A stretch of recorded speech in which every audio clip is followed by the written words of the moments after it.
bisa bedain akhirnya. Loh ini amplop semua dong kalau public relation kan.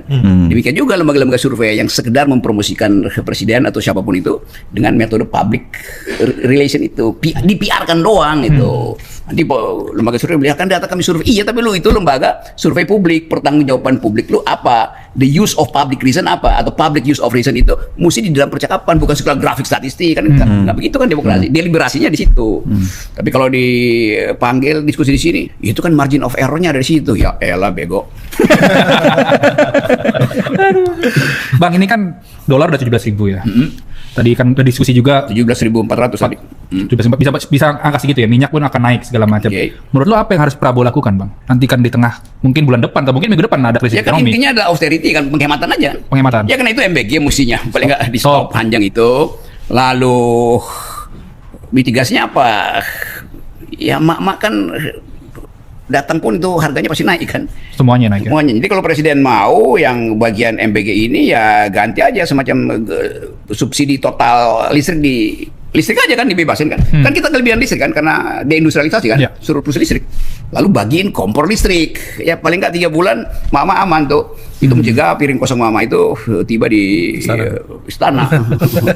Malah Bahlil dapat proyek tuh, Bang. Berapa juta motor listrik tuh nanti tuh. Apa? Bahlil dapat diperintahin Prabowo. Siapa itu? Bahlil. Ya siapa dia? Teman abang. Dia ngaku teman gue. Kalau dulu sih di podcast sebelumnya dia nyebutnya iblis. Tapi Bang, dengan segala persoalan ini ya, menurut lo atau lo punya keyakinan bahwa Prabowo akan terus bertahan sampai 2029? Enggak. Ini sebagai analis ya, sebagai orang yang memperhatikan gejala pemerosotan legitimasi, ini terutama soal legitimasi itu nggak mungkin bertahan di situ. Apalagi kita tahu bahwa setelah legitimasi berkurang, maka Jokowi Gibran itu pasti nyodoknya lebih jauh kan.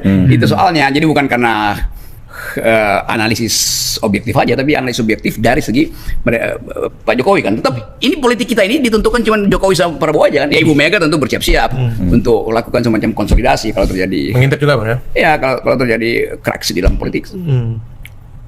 Gitu. Dan kalau katakanlah kemudian gitu ya Prabowo sampai jatuh, apakah Gibran akan jatuh juga? Ya pastilah. Nah, ya, karena itu social cost-nya berat buat Indonesia ini. Karena pendidikan politik, kaderisasi tidak intensif dilakukan selama 10 tahun. Jadi sebetulnya kegelisahan itu udah di sini. Kesulitan ekonomi, ketidakpastian arah republik udah di sini nih selama 10 tahun.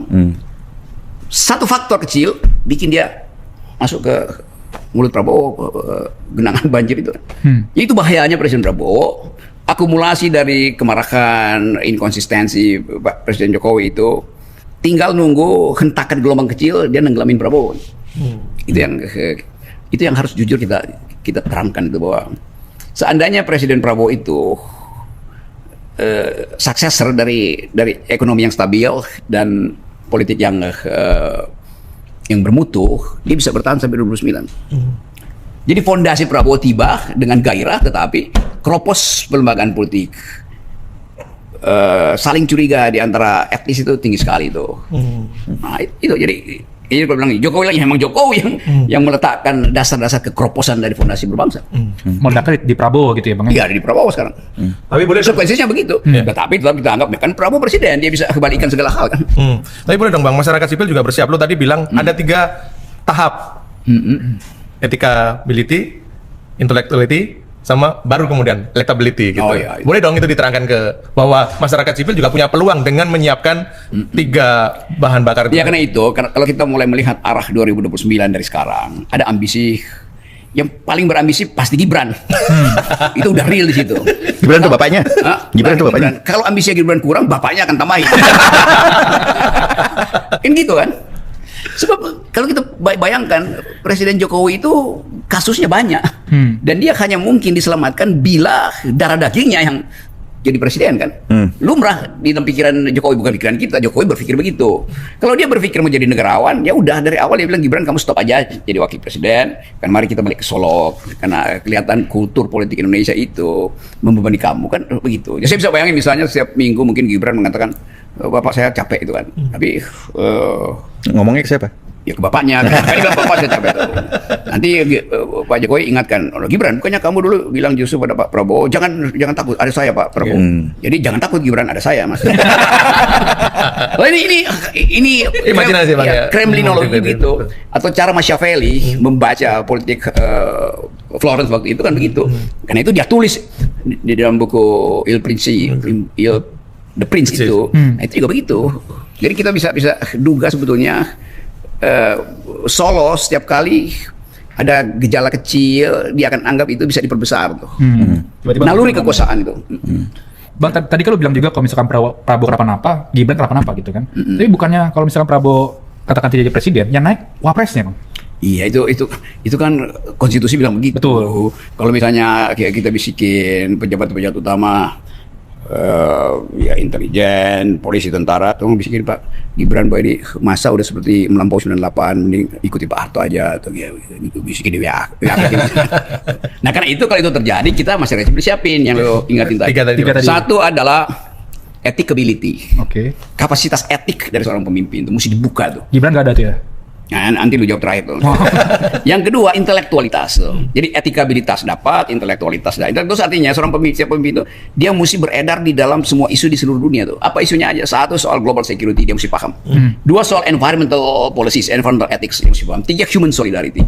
Itu diujikan pada intelektualitasnya tuh. Yang tadi etikabilitasnya ya diujikan dia pernah bohongin mama apa enggak gitu, kira-kira gitu. Pernah tersangkut korupsi walaupun banding tapi dia udah cacat di situ kan. Jadi etikabilitas bagus, intelektualitas bagus, baru kita izinkan dia pergi cari lembaga survei untuk uji elektabilitasnya. Jangan dibalik elektabilitasnya doang yang diuji itu. Padahal bolong secara etika dan kurang secara intelek. Itu aja masyarakat sipil harus punya filter itu. Dan masyarakat sipil itu kan melting potnya ada di Bocor Alus. Bang, ini mungkin terakhir dari gua, Bang. Ya, Dulu kan di Agustus 2025 kan masyarakat sipil tuh bersatu. Ya. Tiba-tiba rontok karena ada influencer yang mengagungkan 17+8, Bang. Nah, lu bisa nggak kasih catatan supaya misalkan ke depan ada suatu pengerahan massa ataupun demonstrasi gitu nggak terjadi kayak gitu lagi, Bang, kayak Agustus 2025? Kelihatannya aparat terutama polisi belajar dari kasus Del Piero CS hari ini kan. Dan itu juga menunjukkan bahwa kesewenang-wenangan itu nggak mungkin lagi karena hakim-hakim yang muda ini di 2009 itu dia akan jadi ketua. Pendukung Pak Prabowo, ya saya bangga dong pemimpin yang saya pilih memiliki sifat yang sangat negarawan gitu. Budak kalau pendukung itu nggak jauh beda dengan budak.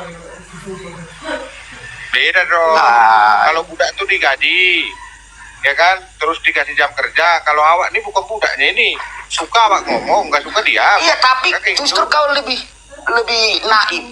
Kau nggak dibayar tapi mau jadi pendukung. Gimana kau ini? Apa kau nggak? Ya karena itu kau udah kan gratis kau. berangkat dari kecintaan terhadap negara kita dong. Lu, kalau kau cinta kepada negara ini, bukan patuh kepada pemimpin yang menjadi pendukung. Kamu cukup Itu menjadi perintah undang-undang, perintah kitab suci manapun begitu. Nggak ada. Patuh dan tunduk kepada itu. Jadi perintahmu adalah satu, mengakui sebagai warga negara yang baik. Ya, kamu punya kewajiban. Apa kewajiban itu? Sekalipun itu terpaksa kamu lakukan, ya kan? Menaati peraturan yang sudah disahkan. Kalaupun kau tidak mau peraturan itu, kamu masih diberikan hak untuk mengadili norma itu. Di mana? MK. Oke. Kedua, kamu sebagai warga negara Indonesia harus patuh dan tunduk kepada siapa? Satu, kepada simbol-simbol negaramu. Apa aja simbol-simbolnya? Jangan kau bilang juga presiden itu simbol kayak kader PDIP dulu. Bukan. Simbol negara presiden itu bukan. Jangan kayak Girsang dulu ngomongnya presiden itu simbol. Jangan kayak gitu. Jangan kayak gitu. Kalau kayak gitu. Ya, itu perintahnya. Gitu loh. Tapi kalau kamu menghormati presiden, ya, boleh saja gitu, dan mengakui dia sebagai presiden. Tapi kamu punya hak untuk tidak mau patuh terhadap kebijakannya. Itu dibenarkan oleh konstitusi. Tapi kamu menjadi pendukung, iya memang udah terlatih. Kenapa? Apapun yang akan dilakukan presiden, kamu akan mengiyakan kebijakannya. Iya, karena sejak awal kita kampanye kan kita sudah mengiyakan semua rencana kerjanya. Tentu kita dukung dong dalam hal Iya, sudah menjabat. sekalipun Begitu kan? iya, kau dukung berarti kamu nggak mengkoreksi. Kalau nggak budak terlatih apa namanya? Iya, ada pun koreksi yang kita Apa itu koreksimu? melalui- Apa koreksimu yang ekstrim kau lakukan itu sehingga kamu melampiaskan ekspresimu kepada presiden? Sebutkan satu. Misalkan saya mendukung Pak Prabowo ketika program MPG-nya ini berjalan baik. Nah, ketika misalkan ada kesalahan, maka yang perlu saya lakukan adalah evaluasi di sekitar saya. Dan saya sampaikan masukan, kalau bisa kepala BGN diganti. Itu kan koreksi, Bos. Ekspresimu itu curhat. Sama kayak berdoa itu. Inilah kadang-kadang kita koreksi dibilang Kalau curhat. Protes. dengar ya, kalau koreksi itu emosional harus ditampilkan bentuk ketegasan. Yang kau lakukan adalah bukan koreksi, tapi sebagai curhat dan doa. Gitu. Ya masa segala sesuatu koreksi itu harus kita pakai emosi? Memang Nggak koreksi perlu lah, memang baik-baik lah kita ngomong. ekspresi di dalam koreksi emosional harus ditonjolkan. Gimana Anda ini? Berarti bukan koreksi namanya itu. Ya, koreksi melalui kata-kata yang ya baik-baik aja lah, nggak perlu teriak-teriak. Itu doa. Kan orang protes nggak harus marah kan, benar nggak? Iya kan ekspresi dalam emosional itu kan sebagai tim yang membedakan. Coba apa yang membedakan koreksi, doa dan ceramah dan curhat? Apa yang membedakan itu? Bisa nggak kau bedakan? Ya. Bisa nggak kau bedakan? Oh dia lagi Kadang-kadang curhat, oh dia lagi mengkritik atau koreksi, marah. oh dia lagi berdoa. Kau bisa bedakan nggak itu? Nah, kalau udah masalah ekspresi, iya. Tapi masalah koreksi ini kan tidak perlu pakai ekspresi yang disampaikan Bang Dep tadi. Itu makanya aku bilang tadi. Lewat curhat pun bisa. Iya, makanya saya bilang tadi, karena dia budak yang terlatih, maka cara dia mengkoreksinya dengan berdoa. Namanya juga budak. Ya memang begitu tugasnya. Tapi kan, nah kalau misalkan budak tuh harus tunduk, patuh, nggak boleh koreksi apapun. Nah, Kalau cara dia mengkoreksi nggak budak boleh itu, dong. cara mengkoreksi tuannya, dengan cara apa? Berdoa. Dengan cara apa? Curhat. Itu bedanya. Ya, begitulah. Yang Anda lakukan itu bentuk daripada budak yang terlatih. Beda lah. Kalau Nah, saya sampaikan kalau budak itu dia untuk bicara pun tidak diberi kesempatan. Coba Karena lihat. budak, Bos. Apa enggak keblinger Prabowo yang menyebutkan yang dia bilang itu 0,sekian% kematian lalu dianggap itu sebuah angka matematika yang untuk menganggap MBG itu berhasil. Apa enggak keblinger itu? Itu bukan kematian, keracunan. Jangan kau tambah-tambah kematian. Jadi nggak ada yang mati karena keracunan. Nggak ada. Oh, nggak ada. Sampai saat ini data membuktikan tidak ada yang meninggal dunia karena keracunan. Oke, saya koreksi itu. Artinya yang keracunan itu dianggap bagian dari angka. Apa ibaratnya saya emosi gitu loh. Karena apa keracunan anak-anak tadi yang berpotensi direnggut jawanya atas kebijakannya yang dilaksanakan orang-orangnya yang tidak bisa dipertanggungjawabkan, lalu dia mengukurnya soal tentang angka. Menurut nggak keblinger itu seorang presiden. Lo kau sebagai budaknya ya memang harus, oh itu biasa, ya memang curhat kan, gitu. Kalau secara global Pak Prabowo menyampaikan ini hanya dari sekian banyak, itu menyampaikan data. Tapi kalau misalkan secara kemanusiaan ditindaklanjuti dengan cara apa? Memberikan fasilitas ke rumah sakit, merawat dengan baik agar bisa sembuh dan pulang dan bersekolah lagi. Kemudian memberikan sanksi kepada SPPG yang tempat di mana anak-anak itu keracunan. Nah, tapi secara data keseluruhan hanya karena keracunan itu terus dicap MBG ini jelek, maka digunakanlah angka itu. Begitu Om Dep. Tapi sebelum itu terjadi ada rangkaian-rangkaian yang dilakukan pembenaran. Yang membuat Prabowo menyimpulkan menjadi soal angka-angka matematika saja. Apa rangkaian itu? Menyalahkan petani, menyalahkan itu. Kan ada rangkaian itu kan? Oh itu kalau masalah rangkaian itu saya lebih kepada tadi ya. Curhat kok kan? Tadi. Apakah mereka bukan dari bagian dari pemerintah? Rangkaian yang disampaikan itu kepala BKN-nya Yang mengangkat kepala Ya, BGN makanya siapa? kita fokus kepada misalkan tadi kata Bang Dev itu ini dianggap sebagai angka saja. Maka saya sampaikan bahwa munculnya angka itu berawal dari berbagai macam pihak yang mengatakan MBG ini gagal, MBG, maka muncul angka itu. Nah kalau misalkan ditarik ke tani, apa korelasinya di situ tuh sehingga rangkaian itu muncul? Coba Bang Dev jelaskan sedikit di situ.